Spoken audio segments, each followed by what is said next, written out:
Ya, shalom saudara-saudaraku yang terkasih. Ya, puji Tuhan kita berjumpa lagi dalam Bible Study malam hari ini di bab yang terakhir, part yang kedua ya, benar-benar terakhir. Tapi bukannya seperti kurva ntar udah puncaknya terus turun, bukannya, ini puncaknya. Ya, puncaknya. Artinya ketika kita dari awal dibawa untuk the power of right believing. Jadi percaya benar itu ada kuasanya ya, kuasa dari percaya benar. Ya, karena percaya benar pasti menghasilkan kehidupan benar.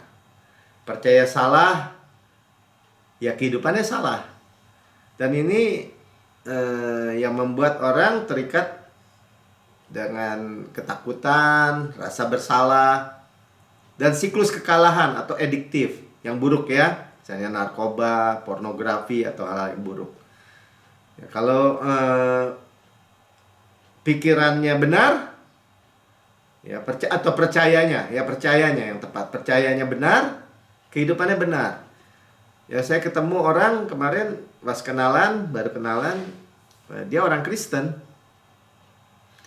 Terus dia bilang, singkat cerita, waktu itu ya mau lari lah ya. Terus dia bilang, saya banyak ketakutan gitu.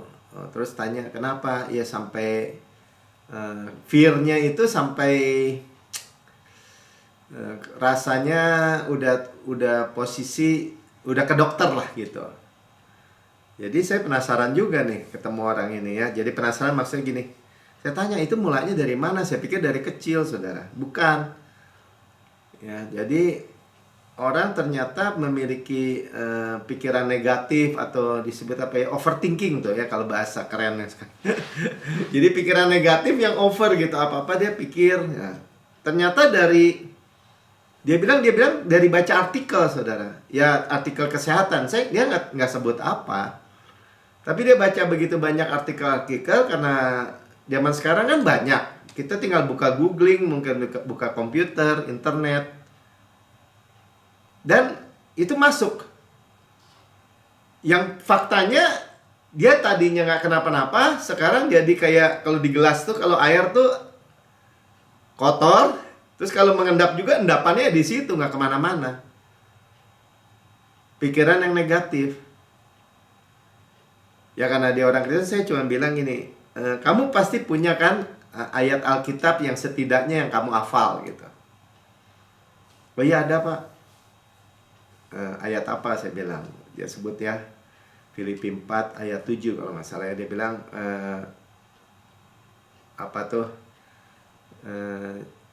damai sejahtera yang melampaui segala akal melihara hati dan pikiranmu di dalam Kristus Yesus. Melihara hati dan pikiranmu ya di dalam Kristus Yesus. Ya itu yang ya jangan hendaknya khawatir sebenarnya di situ. Oh saya bilang itu bagus tuh. Coba sekarang kamu renungkan itu terus, renungkan. Dan terus ucapkan karena kalau pakai obat hanya obat penenang, saya bilang. Kalau mau dengan tekad, endapan itu masih ada. Jadi cuma siklus kekalahan. Tapi kalau gelap, dinyalakan lampu dengan terang, firman, gelap pasti kalah 1.000.000% saya bilang. Ya, saya berdoa juga supaya dia artinya bukan melakukan dalam konteks apa ya, praktek. Itulah praktek yang kalau kita sedang belajar ini di dalam bab yang ke-21 bagian 2 sampai bersandar pada kasih Bapa. Ya dalam 3 bagian bab terakhir kan kita menerima kasih Bapa. Kita ditransform, dirubah. Jadi artinya apa? Suatu hal-hal yang baik dirubah dari dalam keluar, kita sudah tahu. Ya kita terima terang, ya kegelapan mesti lenyap dari kehidupan kita. Nah, bisa nggak dalam kehidupan kita bersandar, artinya bergantung. Artinya terus menerus. Karena kita udah dengar kan, dari sisi Bapak, dari kisah perumpamaan anak yang hilang, itu udah jelas bapaknya yang superhero. Sebenarnya kisahnya itu tentang kasih Bapak yang memalukan atau yang ugal-ugalan atau yang sangat besar gitu ya, hyper sebenarnya. Bayangin ya, Bapa ini yang menggambarkan Bapa surgawi, pencipta langit dan bumi, penguasa jagat raya, harus angkat jubahnya, harus berlari karena dia udah menantikan begitu lama anaknya yang pergi, yang mengharapkan dia mati, yang hidupnya kacau balau,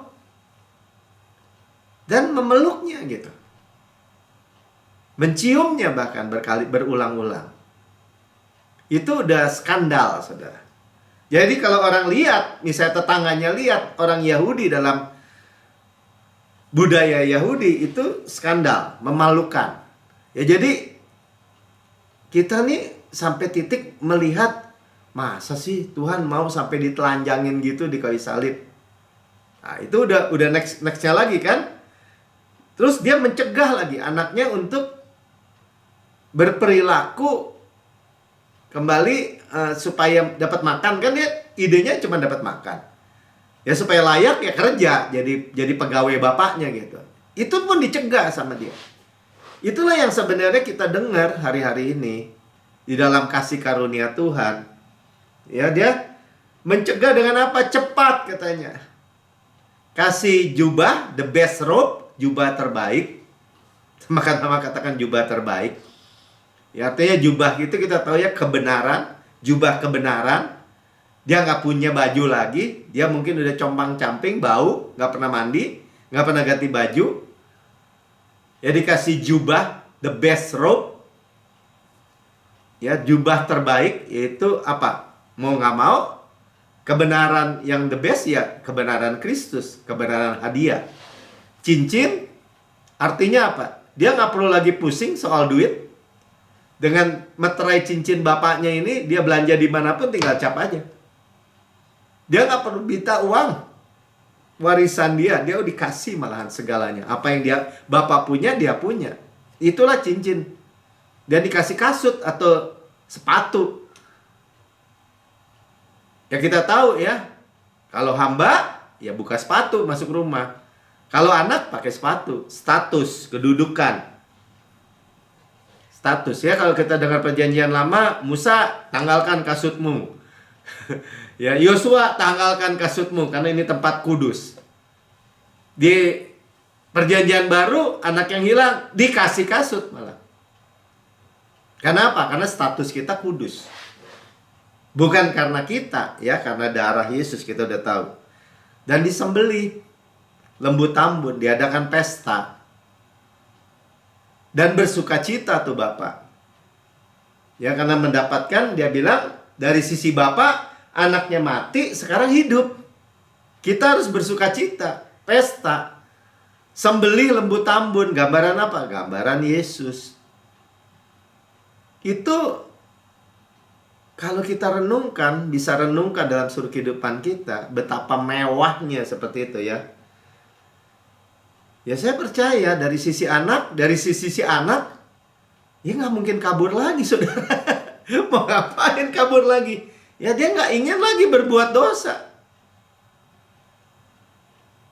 Dia bersandar, bergantung sekarang hidupnya. Orang dia nggak punya apa-apa.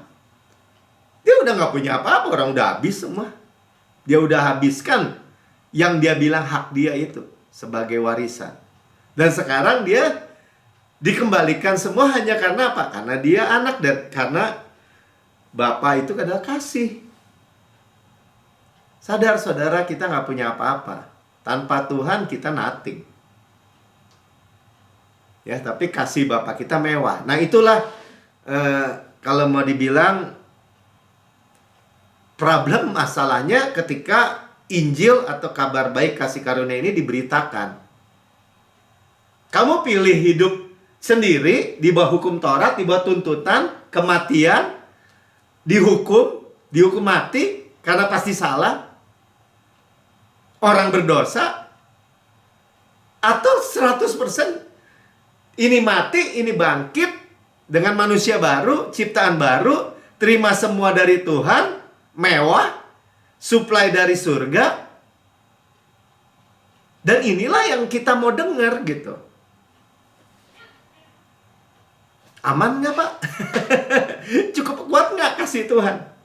Aman nggak? Ya kita udah nggak di apa ya? Sudah mendengar sendiri dari perkataan-perkataan apa perumpamaan ini, perkataan Yesus sendiri. Apa Tuhan mau? Bukan mau lagi, mau banget gitu. Makanya minggu lalu saudara dengar ya, kita disebutnya biji mata Tuhan. Ya, kasih Bapa itu meneruskan, continue. Makanya saya selalu bilang, kasih Bapa itu kekal, betul. Tapi continue, berkelanjutan, nggak putus-putus, nggak diskrit gitu kalau kata orang teknik. Ya, orang matematik. Ya. Dan kita disebut continue beloved. Ya, kita udah dengar beloved, terkasih. Bukan hanya kasih umum aja gitu, general. Ya kasih umum lah. Semua orang juga dikasih matahari, dikasih udara, ya dikasih napas hidup, seolah-olah ya hidup-hidup gitu. Enggak. Terkasih. Ya makanya kata-kata di Alkitab itu kalau ditulisnya beloved, terkasih. Dan well pleased, diterima gitu. Selalu diterima. Terlepas dari perbuatan kita. Itulah kasih yang gak bisa berubah. Karena kita tambah baik, oh dia tambah kasih, bukan. Atau kita salah, kasihnya berkurang, enggak. Tapi kasih yang absolut gitu. Karena apalagi kalau berhenti gitu, kata Pak Budi. Saya pernah dengar, kalau Bapak berhenti mengasihi, berhenti jadi Allah gitu, berhenti jadi Tuhan. Itulah sebabnya kita dengar kan, Yesus belum melakukan apa-apa. Belum melakukan mujizat, belum melakukan perkara-perkara yang besar, apalagi belum sampai ke kayu salib. Waktu dibaptis di Sungai Yordan, Bapak udah menyatakan, inilah anak yang terkasih sebenarnya. Ya. Dan dikenan gitu, berkenan. Inilah anak yang kukasih dan berkenan. Di Gunung Kemuliaan dibilang dengarkanlah dia. Jadi kita hanya dengarkan tentang Yesus, saudara. Ya, jadi saudara dan saya di dalam Yesus, ya karena kita tadi tanpa melakukan apa-apa, Yesus sudah beloved dan well pleased, dikenal. Makanya kita itu jangan lupa juga ya, kita diingatkan, oh saya orang yang terkasih dan dikenal. Kenapa? Karena Yesus selalu diterima. Yesus selalu diterima. Sebagai imam besar agung, selalu diterima. Amin. Ya karena who he is gitu. Who he is. Siapa dirinya. Ya telah menyelesaikan semua. Dan kita telah dibeli. Nah itulah saudara, kabar yang luar biasa ya. Sama-sama katakan luar biasa. Nah kita masuk ke dalam inti dari bagian yang bab yang terakhir ini, bagian 2 ini. Ya, jadi ini benar-benar puncaknya nih. Saudara sama-sama katakan, saya mau bebas dari ketakutan apapun, fear, apalagi rasa bersalah.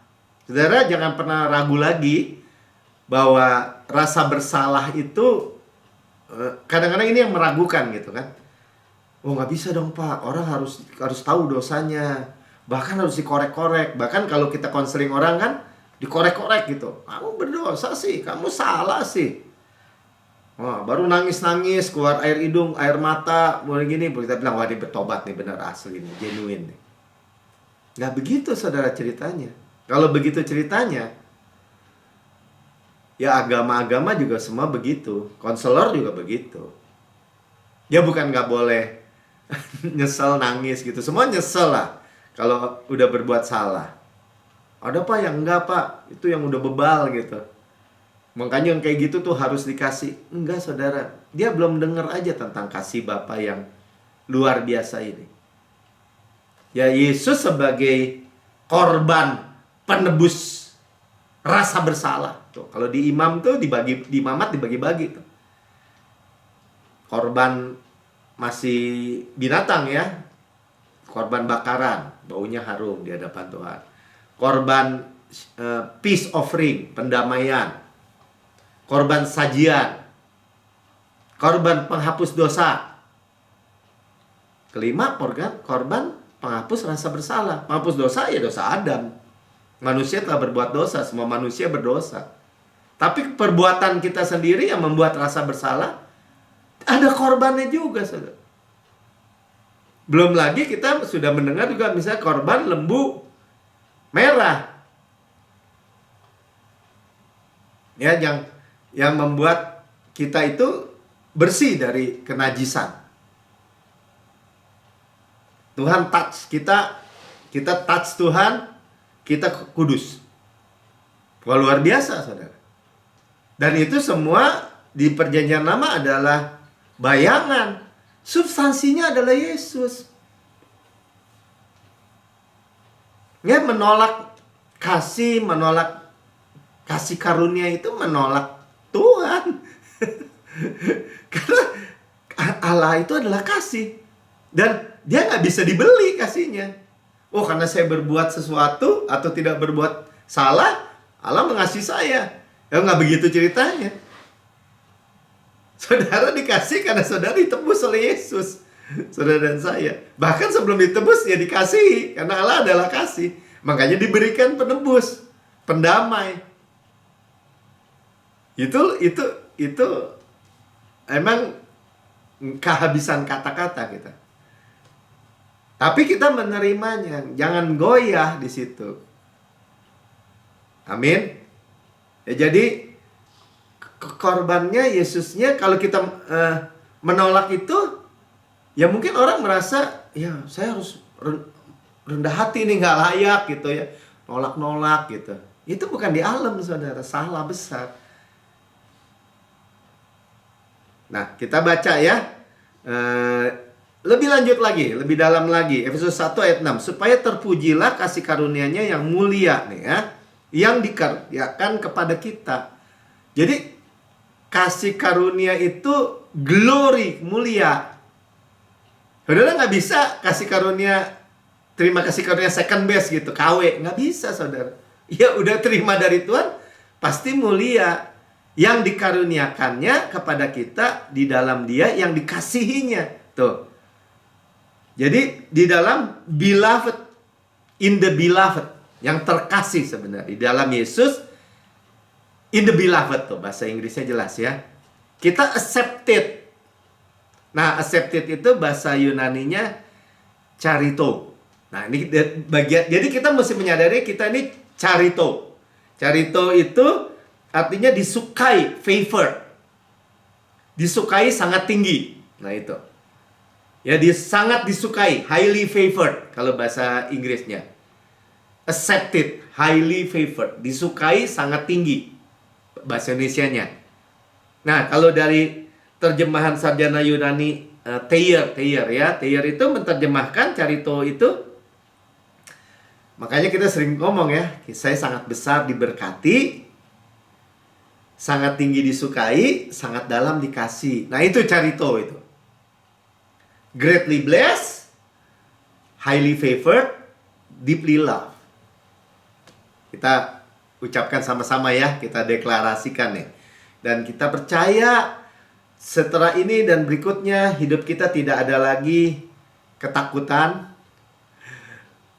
rasa bersalah, semua kecanduan-kecanduan, siklus kekalahan, kecanduan-kecanduan hal yang buruk yang tersembunyi sekalipun meleleh seperti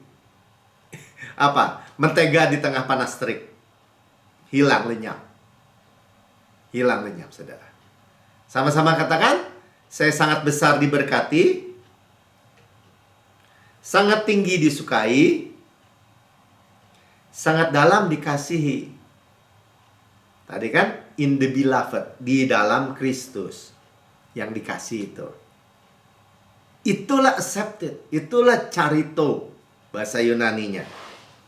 Deklarasikan setiap pagi, saya sangat besar diberkati, sangat tinggi disukai, dan sangat dalam dikasih di dalam Kristus. beloved.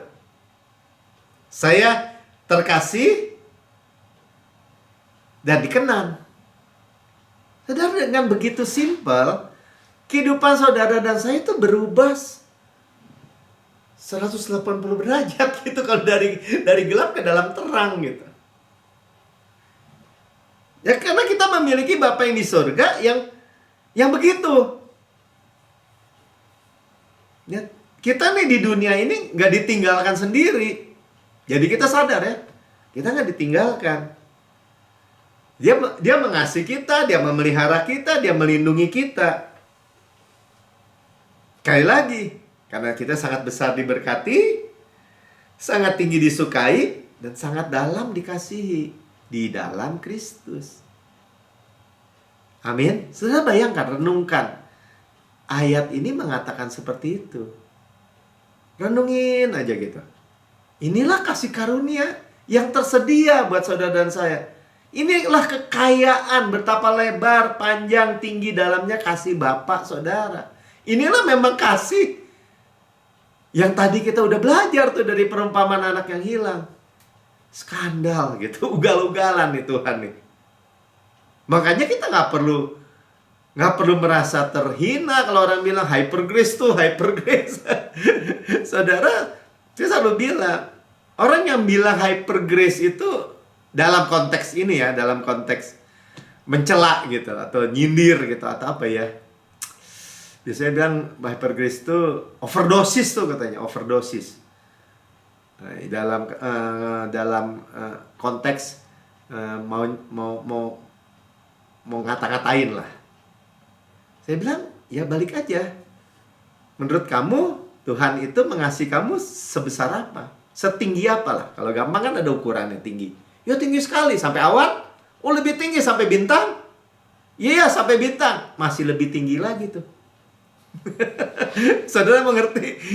Itulah kasih Allah kita kepada kita. Ya, sebabnya dibilang ini, ayat 7, kenapa kita bisa menerima itu semua? Sebab di dalam Yesus, tuh ya, di dalam Dia, dan oleh darahnya kita beroleh penebusan. Saudara tuh ditebus. Ya, dari neraka ditebus sampai surga gitu. Dari bawah sekali ditebus sampai tinggi sekali. Yaitu pengampunan dosa. Makanya sekali lagi juga ya, dengan tidak ragu-ragu atau dengan tidak bimbang sedikit pun, segala dosa saya sudah diampuni.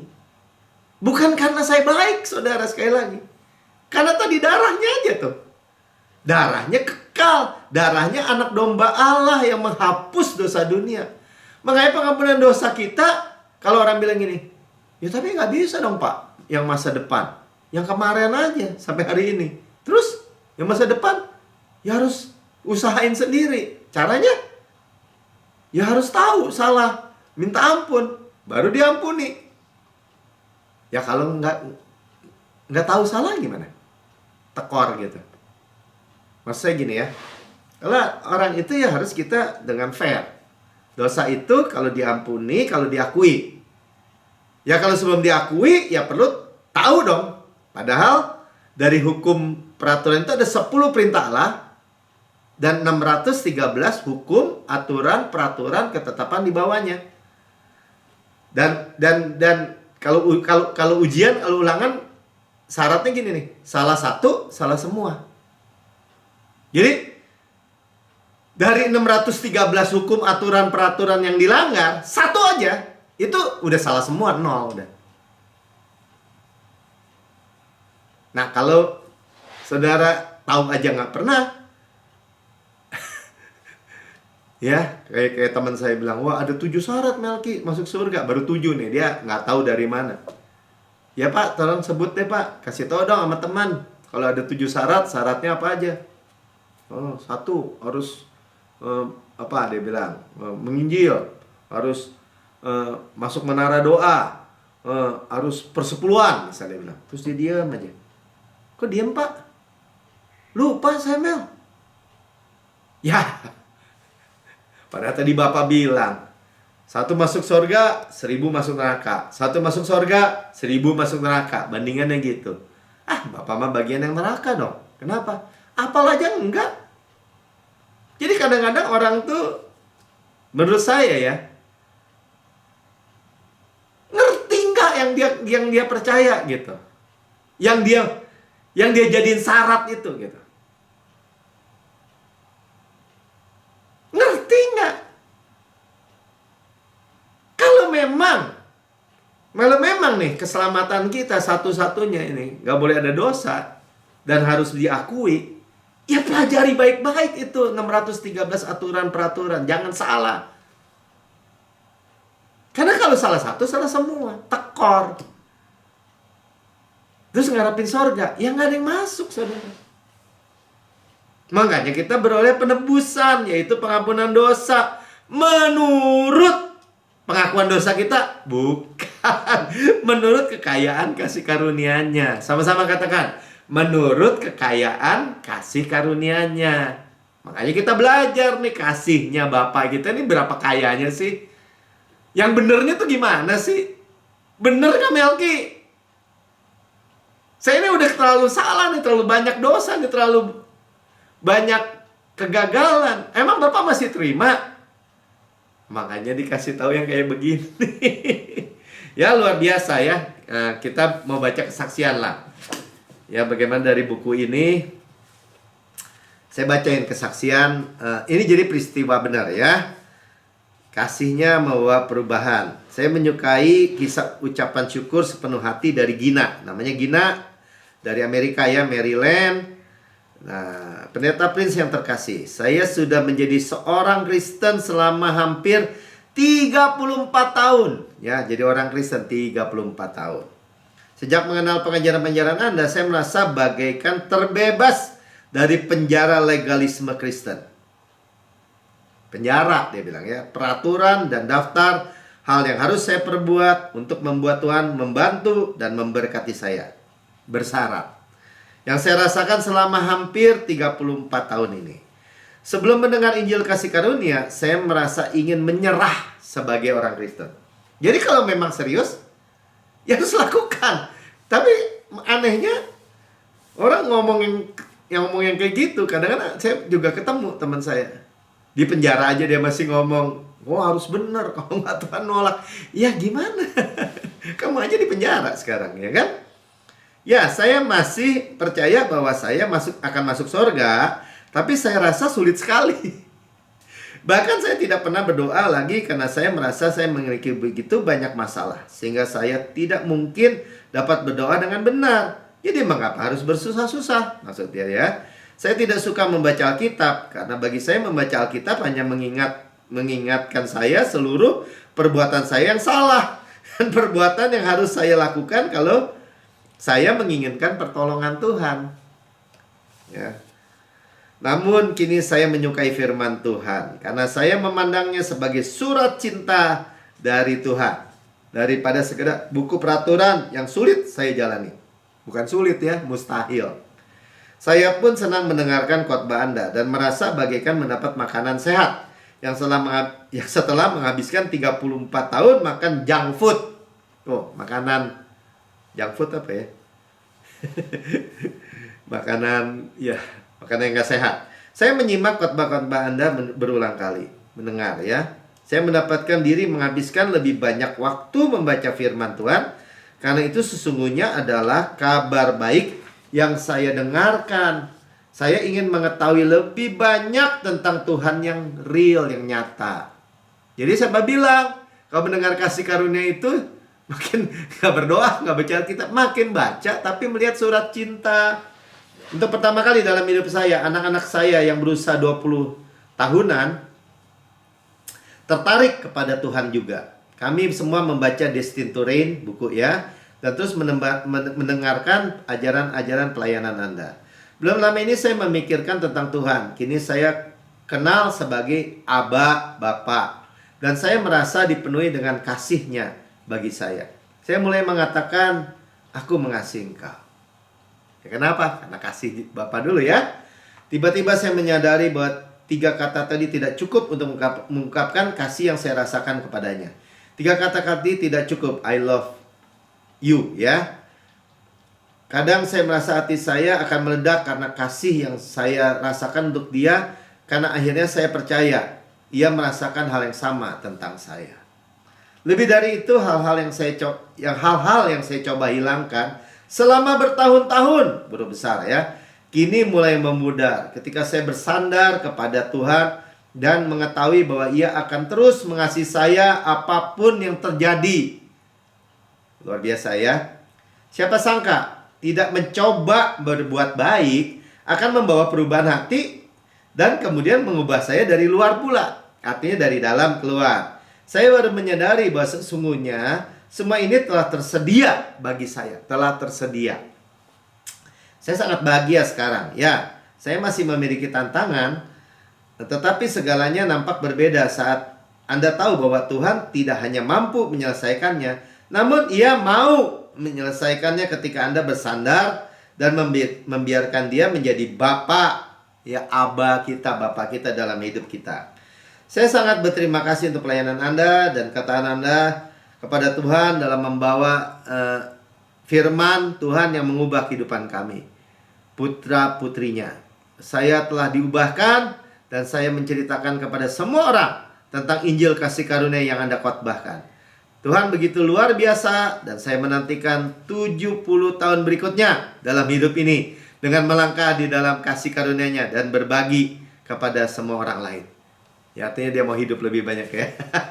70 tahun artinya mau sampai 120 tahun. No problem. Ya, jadi ternyata orang ditransformasi oleh kasih Bapa. Jadi isunya kita makin menyadari atau makin mengerti, makin menyerap di dalam seluruh kehidupan kita, makin ngelotok, pakai bahasa apa terserah lah. Bahwa kasih Bapa yang amazing itu, yang luar biasa itu, yang tanpa syarat itu dalam kehidupan kita. Kita bersandar, ya kita deklarasikan. Ya karena kita percaya, kita berkata-kata atau bersandar. Coba kita baca dulu 2 Korintus 4 ayat 13. Namun karena kami memiliki roh iman yang sama. Roh iman artinya apa? Ada orang bilang ini sama saya, diceritain tentang Yusuf, dia bilang itu kan Yusuf, bukan saya, katanya. Diceritain tentang Daud, dia bilang itu Daud, bukan saya, katanya. Firman Tuhan bilang ini, kita memiliki roh iman yang sama. Jadi ketika kita baca di Alkitab pahlawan-pahlawan iman itu, yang bahkan dicatat di dalam Ibrani 11, nggak ada kesalahannya. Maksudnya gini, kesalahannya nggak dicatat. Jadi di mata Tuhan tuh nggak dicatat. Ada Daud misalnya berzina dengan Batseba, tapi tidak ditulis.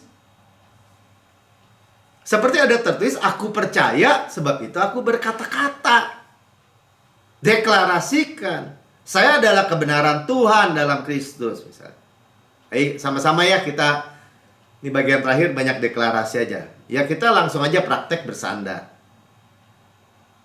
Ya sama-sama katakan, saya adalah kebenaran Tuhan dalam Kristus. Saya sangat besar diberkati, sangat tinggi disukai, sangat dalam dikasihi. Sebagaimana isi surga, demikian saya di bumi sekarang ini.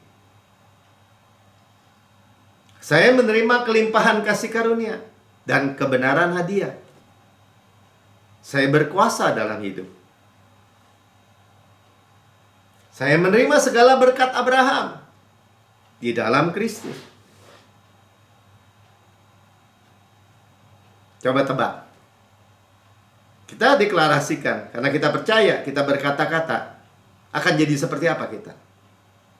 Bayangin, Tuhan mencipta gelap, jadilah terang. Terang jadi. Kebayang nggak? Maka kami juga percaya, dia bilang, sebab itu kami berkata-kata. Jadi jangan cuman gini, saya udah tahu. Yesus mati kan udah tahu.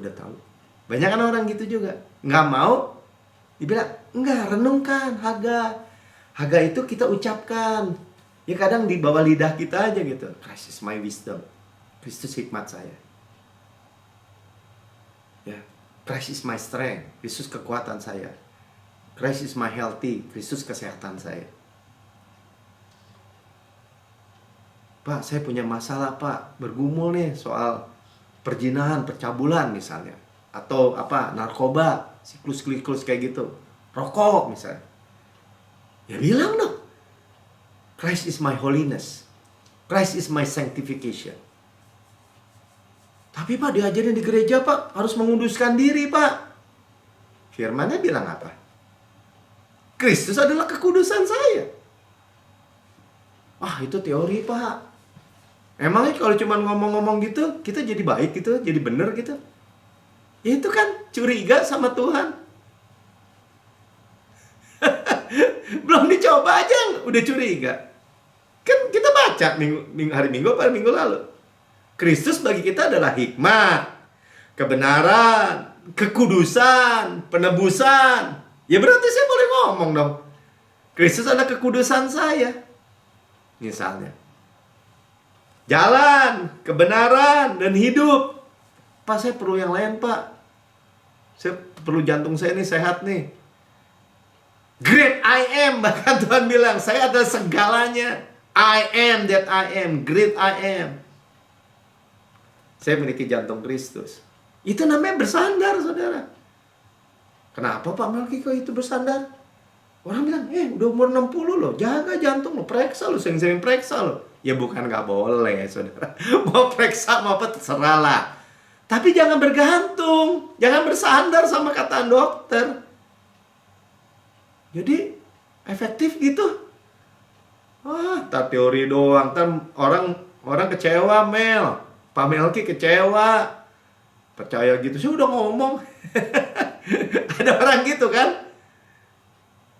Ngomong apa beo? Saya benar-benar bilang nih, saya memiliki jantung Kristus. Tekanan darah saya normal, sebagaimana di surga demikian saya di bumi. Itu namanya bersandar. Enggak Pak, kita juga percaya tuh. 1000 rebah di sisi kiri, 10.000 di sebelah kanan, tapi itu tidak menempi aku. Tapi kena juga tuh, mati tuh, kena COVID. Gimana Pak Melki? Ya bersandar tuh sepenuhnya dong. Jangan sebentar bilang seperti itu, di waktu yang lain bilang keselamatan bisa hilang. Iya kan?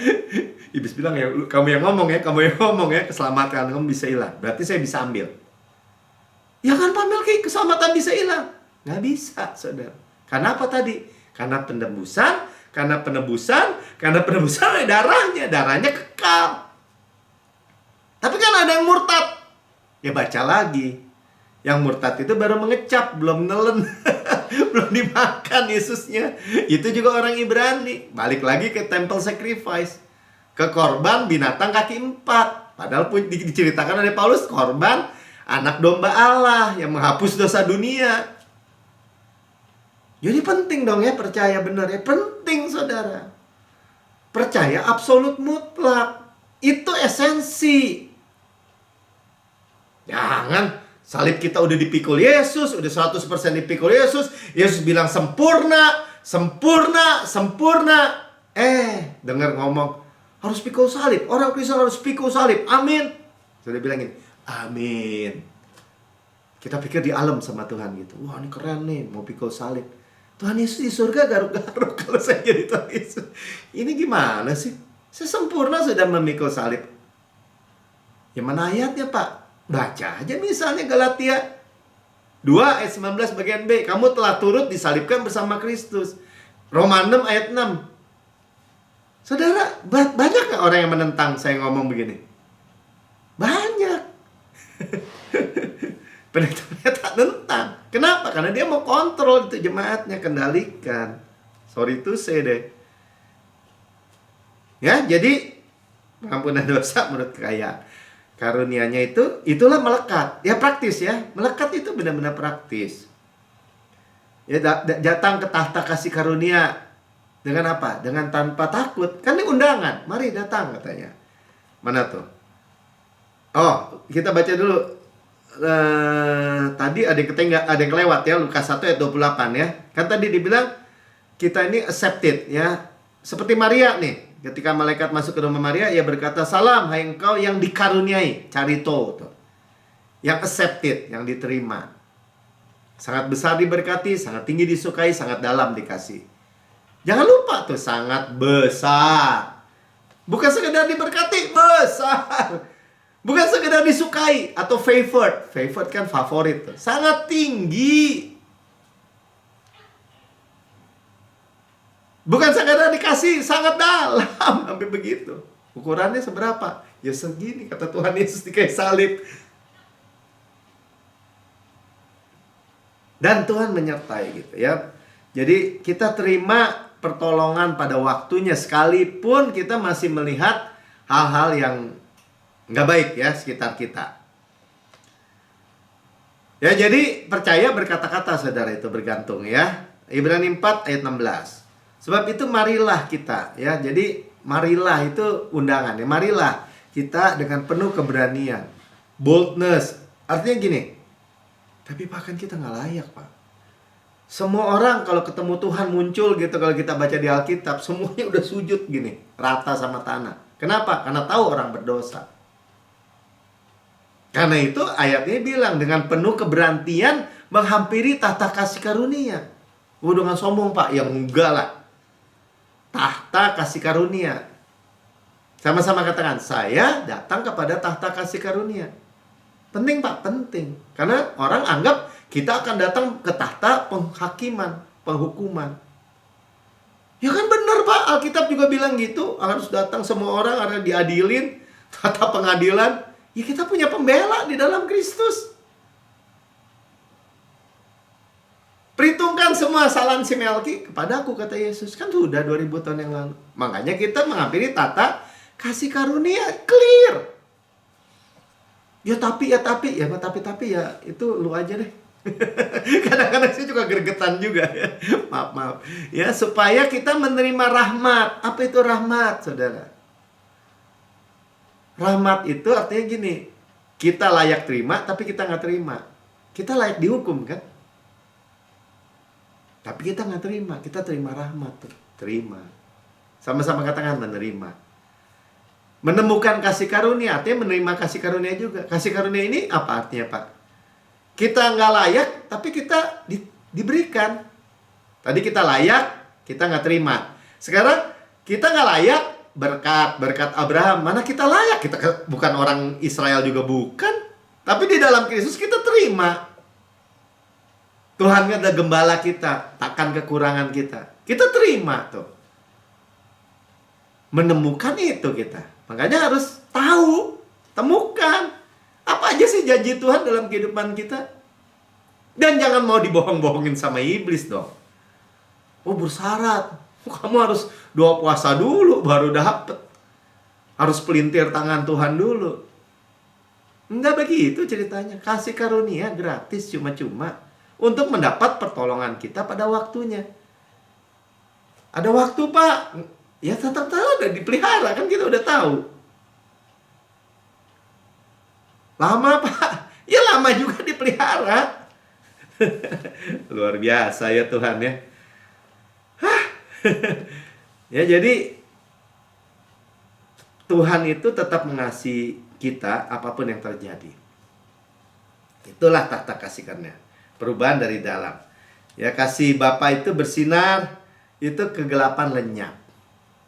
Siapa bilang hidup di dalam terang, hidup di dalam kasih karunia itu orang jadi suka berbuat dosa, izin berbuat dosa. Aduh, ya depresi hilang, sirna. Tadi seperti si Gina ya, eating disorder apa tuh? Ada orang makan sampai gemuk gitu kan, sampai nggak bisa menguasai diri, hilang. Pikiran mau bunuh diri, hilang, sirna. Ya, fear, guilt, addictive, sirna. Dosa nggak berkuasa. Sama-sama karena dosa nggak berkuasa. Ketika saudara bersandar sama Yesus, bergantung sama Yesus, ya perkatakan terus kebenaran. Makanya kalau ngomong sekarang, ya pikir dulu gitu. Jangan, atau mengaminkan pengajaran orang, otak dibawa gitu ya. Jangan ditinggalkan di rumah gitu kalau di gereja. Karena kadang-kadang udah jelas orang-orang yang bicara di mimbar sekalipun seringkali mau memanipulasi aja. Saya ketemu, saya orang yang tidur di gereja soalnya. Jadi saya tahu. Ngomongan ini bukan ngomongan gak bisa dipertanggungjawab. Ya, Roma 6 ayat 14. Ayat yang sering kita dengar. Sebab kamu tidak akan dikuasai lagi oleh dosa. Tuh.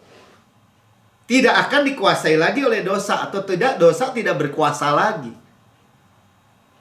Tidak berkuasa lagi, saudara. Ya, dosa itu, ini kata benda nih. Penyakit tidak bisa berkuasa lagi. Ya, apalagi kemiskinan tidak bisa berkuasa lagi. Apalagi kerusakan rumah tangga tidak bisa berkuasa lagi. Jangan dibalik ya, saudara. Jangan balik gini. Loh, kalau gitu Pak Melki tuh kalau lihat ada orang Kristen tuh yang ngebunuh orang, yang bercerai, yang gitu. Jadi nuduh gitu. Mereka itu gak dibawa kasih karunia gitu. Jangan dibalik begitu ceritanya. Saya nggak tahu, nggak ada urusan. Ya, yang saya tahu, dosa tidak berkuasa lagi. Kalau saya percaya, artinya apa? Karena kamu tidak berada di bawah hukum Taurat. Bapak jadi nuduh itu di bawah hukum Taurat. Saya nggak tahu, karena kepercayaan orang. Tapi yang saya tahu gini, nggak mungkin Tuhan yang salah. Saya lebih percaya kebenaran Tuhan. Pasti ada kepercayaan yang salah. Udah pasti. Terserah deh kalau mau dibilang nuduh apa enggak. Karena percaya yang salah, pasti hidupnya salah. Karena apa? Kita percaya di bawah kasih karunia. Jadi ini absolut mutlak nih. Saudara sadari terus, saya di bawah kasih karunia. Saya di bawah kasih karunia. Saya hanya nerima. Saya di bawah tuntutan. Saya hanya menerima. Kalau saya berbuat baik juga karena saya menerima kebaikan Tuhan. Kalau saya berbuat kasih juga karena saya menerima lebih dulu kasih Tuhan. Paham, saudara? Amin? Ya, karena itu penting sekali ya. Kita menyadari sekali lagi bahwa kasih Tuhan itu memang gak ada ukurannya lah ya. Efesus 3 ayat 18-19. Makanya Rasul Paulus nih berdoa nih. Saya juga berdoa, kita juga berdoa. Ya, aku berdoa katanya. Supaya kamu bersama-sama dengan segala orang kudus. Orang kudus artinya apa? Semua orang percaya. Dikuduskan, dipisahkan. Saudara, kudus ini bukan berarti tuh perilakunya udah sempurna tuh. Bukan, saudara. Saya nggak ketemu orang Kristen yang kebal dosa, nggak ada. Ya, dapat memahami. Nah, sekarang memahami. Orang yang kudus itu orang yang memahami. Ya, memahami betapa lebar, betapa dan panjang, dan tinggi, dan dalamnya kasih Kristus. Tuh orang kudus. Paham. Ya. Dan dapat mengenal kasih itu, ayat 19. Saudara itu mengenal kasih itu. Saudara nggak mau digoyahkan sedikit pun. Bahwa kasih Tuhan kepada saudara dan saya itu begitu luas. Begitu dalam, tanpa syarat. Kita benar-benar merdeka, bebas, kemenangan dari ketakutan, dari rasa bersalah, dari adiktif. Absolut mutlak. Kenapa? Karena kita terima. Melampaui segala pengetahuan. Paling sadari aja. Orang akan bilang gini, enak aja. Oh nggak bisa. Oh sesat. Terserah. Melampaui pengetahuan. Sistem dunia nggak kenal yang kayak gini. Sistem dunia apalagi? Budaya Israel, budaya manapun, budaya take and give, tabur tuai, nggak akan kenal. Bagaimana bapak itu angkat rok, maka angkat jubah, berlari, memeluk, mencium anak bau, itu yang kurang ajar itu. Aku berdoa supaya kamu dipenuhi tuh di dalam seluruh kepenuhan Allah.